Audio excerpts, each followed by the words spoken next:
दोस्तों,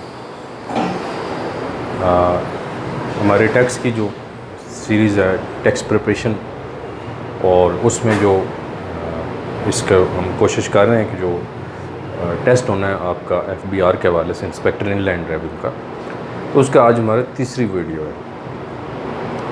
तो आज हम बात करेंगे, आपने देखा होगा कि एक तो टाइप्स ऑफ पर्सन के टैक्स लगाने से पहले उस बंदे की जो हैसियत है वो क्या हो, क्या वो एज एन इंडिविजुअल है, क्या वो दो या दो से ज़्यादा लोग मिलकर कारोबार कर रहे हैं लेकिन वो एज अ कंपनी रजिस्टर्ड नहीं है, तो उनको हम फर्म हो या किसी एसोसिएशन की तरह काम करते हों, या फिर किसी तरह से जैसे 1932 का एक्ट है हमारे पास, या एज अ पार्टनर आप कह लें, तो उनको हम इसके अंदर रखेंगे एसोसिएशन ऑफ पर्सन के अंदर।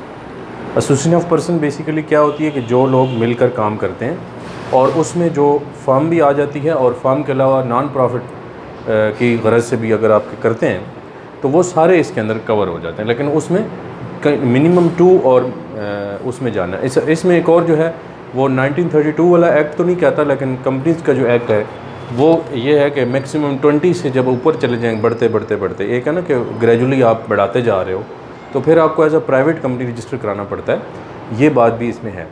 लेकिन वैसे जो है वो नॉर्मली 20 तक ही अक्सर होता है। उसके बाद जितने भी एज अ कंपनी हैं, कंपनी एक्ट जो हमारा 2017 का है, जो कि पहले 1984 का ऑर्डिनेंस था, उसके मुताबिक जो सिक्योरिटीज़ एक्सचेंज कमीशन में आपकी रजिस्ट्रेशन होती है, रजिस्टर्ड कंपनियां जो होती हैं उनको हम इसमें जो करते हैं। फिर इसमें एक पुरानी जो उससे पहले की थी उनको एग्जिस्टिंग कंपनीज़ कहते हैं। फिर इसी तरह से जो प्रोविंशियल गवर्नमेंट्स हैं या जो लोकल गवर्नमेंट्स हैं उनको भी एज अ बॉडी हम ट्रीट करते हैं कंपनी के तौर पर। फॉरेन कंपनीज़ को भी कंपनी होती है। फिर एक स्पेशल इसमें आ जाती है स्मॉल कंपनी के नाम से, उसमें नंबर ऑफ़ एम्प्लॉइज़, सेल की उसकी जो होती है तादाद, फिर उसके हवाले से आप देख लें कि उसका जो टर्नओवर है वो देखा जाता है, तो वो कुछ लिमिट्स हैं, उसके अंदर रहकर स्मॉल कंपनी का कॉन्सेप्ट भी है। फिर एक बैंकिंग कंपनी है, कॉर्पोरेट सोसाइटीज़ हैं, ये सारी आपकी इसमें आती हैं जो कि कंपनी की डेफिनेशन के अंदर आएंगी। कंपनी की एक वास्ट डेफिनेशन है जिसमें तकरीबन 11 पॉइंट्स हैं जो ऑर्डिनेंस में दिए गए हैं, ठीक है।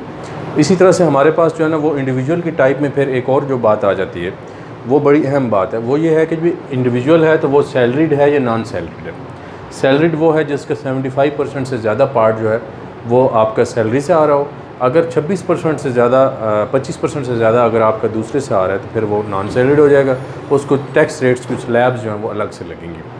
तो इस तरह से ये जो एसोसिएशन ऑफ पर्सन है उसको और इंडिविजुअल के जो बिज़नेस वाले रेट हैं वो सेम होते हैं और सैलरी वाले के अलग होते हैं, और जो कंपनी के रेट हैं इनके अलग से होते हैं, ये फ़िक्स रेट होता है, और कंपनी जो है ना वो विद होल्डिंग एजेंट भी होती है। फिर इस तरह से आपके पास जो सेक्शन हमारे पास सैलरी वाला है, सेक्शन सैलरी का जो है वो 12 है।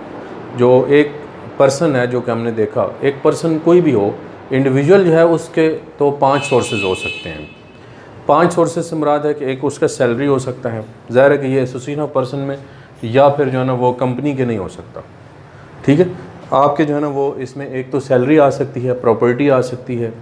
प्रॉपर्टी में जितना भी आपको रेंट आता है वो आता है। इसमें एक काउंटर सेक्शन एक और भी है जिसका नाम है सेक्शन 155, तो उसमें फिर विद होल्ड भी करना होता है, वो फिर कंपनीज़ के ऊपर लागू होता है, आम पे नहीं होता। सेक्शन 15 में सारा वो बताया कि इसको रेंट चार्जेबल टैक्स कहते हैं।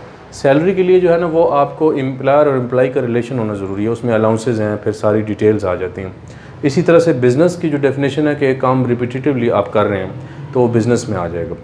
फिर जो जिसमें आप कैपिटल पार्क करते हैं, ऐसे एसेट्स जो आपके कैपिटल पार्क करके फिर आप उनको प्रॉफिट पे बेचते हैं, उसमें कैपिटल एसेट्स जो हैं वो जो सेल और परचेज़ का डिफरेंस होता है उसको कैपिटल जो है ना वो गेन कहा जाता है, और उस पर टैक्स अगर टैक्सेबल हो तो फिर लगता है। आम तौर पे कैपिटल गेन जो है वो टैक्सेबल नहीं होता। इमूवेबल पर और जो सिक्योरिटीज़ हैं उन पर जो है वो कैपिटल गेन का टैक्स है। इसके ऊपर आगे फिर जाके डिटेल में हम बात करेंगे।